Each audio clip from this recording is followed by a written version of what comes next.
kepada Memberi dan berapa ringgit ni? Darwish, ini RM1 campur RM1. Berapa ringgit? 2 RM2. Okey, teruskan. Sehari.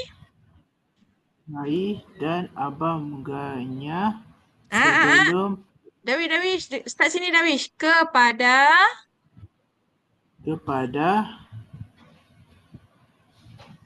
Ranian kan bukan? Ran, Ra, Ranian Rani. Rani Ni? dan abangganya Abangnya.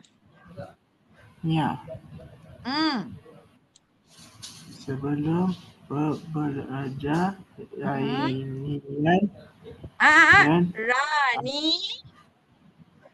Ranian Bukan Rani kan? Darwish, ni nama orang ni. Rani. ini pula ya.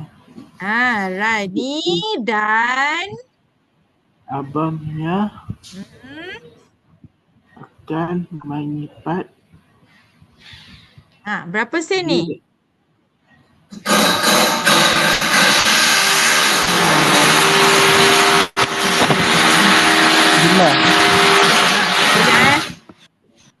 Okey, 50 sen. Sebut Darwish, 50 sen.